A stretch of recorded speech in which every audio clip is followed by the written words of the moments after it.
Bonsoir, je m'appelle Claude Dubois et ceci remonte au 15 décembre 1934, le jour où je suis né, et ce qui fera donc 82 ans dans quelques mois.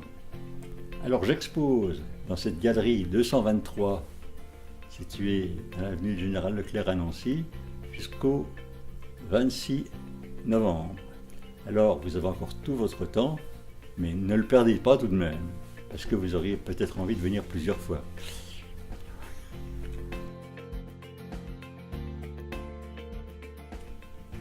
Tout petit, j'ai été attiré par le dessin dès que j'avais 3 ou 4 ans. Je ne sais pas pourquoi.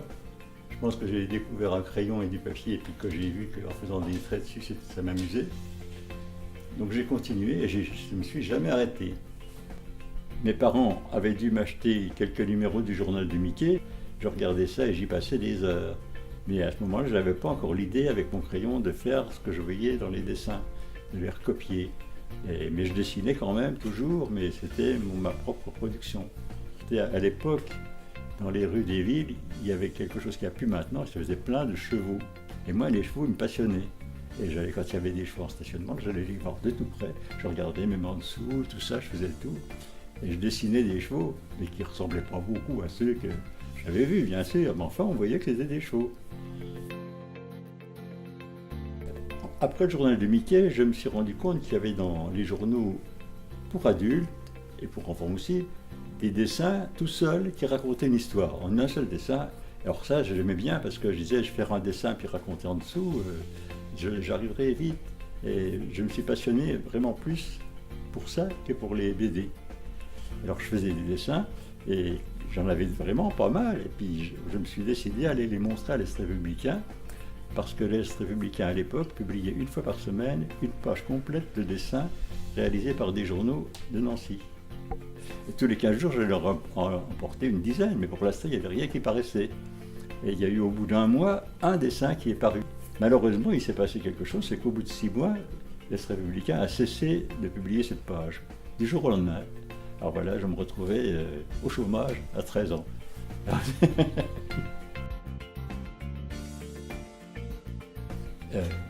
Mon père travaillait à la SNCF et en tant que cheminot, il était abonné à La Vie du Rail.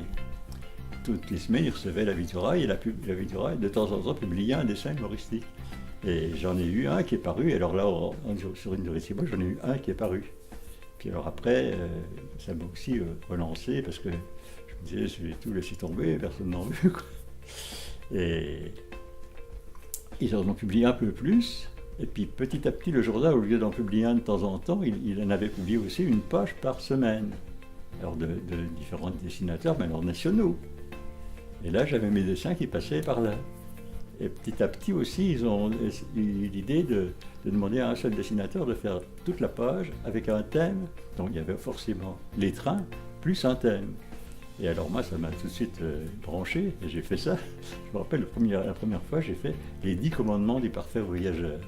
Donc j'avais 10 dessins pour ma page, j'ai envoyé ça et c'est paru. Alors c'était la page entière, là, c'était la consécration.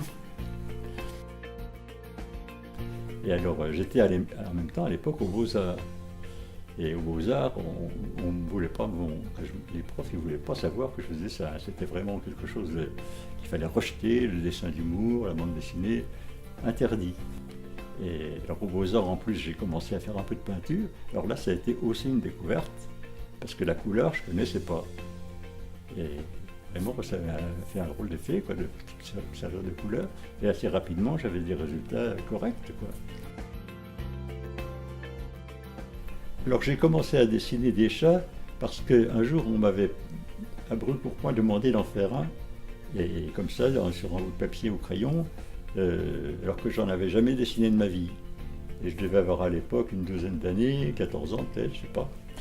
Et j'ai eu beaucoup de mal à faire quelque chose qui n'était pas bien du tout.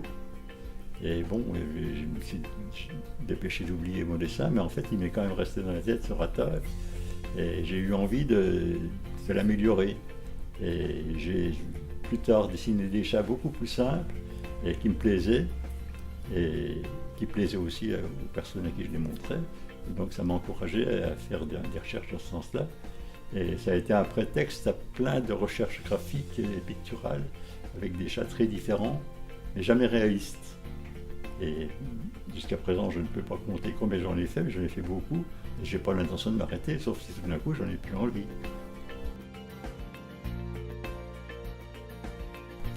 Alors, à part les chats, j'avais une autre passion qui était tout aussi présente, c'était la BD.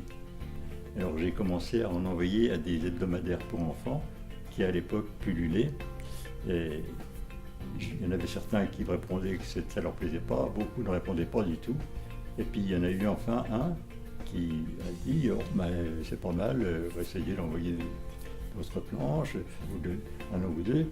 On m'annonce que le dessinateur qui faisait Sylvain et Sylvette venait de décéder. Est-ce que ça m'intéressait de reprendre ces personnages? Alors en fait, si on me demandait ça, c'est qu'ils avaient déjà remarqué que mes dessins avaient une certaine parenté avec les siens. C'est bien que j'ai fait quelques essais, que j'ai senti tout de suite bien. Alors ils m'ont dit, bon, faites un scénario, mais 2 jours après, j'en avais un. Et puis, hop, ils m'ont dit, bon, ben, on y va. Et à la suite de ça, j'ai fait 95 albums. Et sur une période de plus de 25 ans. Alors donc, cette exposition va quand même durer jusqu'au 26 novembre. Je vous annonce aussi qu'il y aura une journée, plutôt un après-midi, où je viendrai dédicacer des albums de Sylvain Sylvette. Et cet après-midi, ça sera le 5 novembre, de 14h30 à 18h. Alors venez nombreux tous les jours, mais aussi ce jour-là encore plus.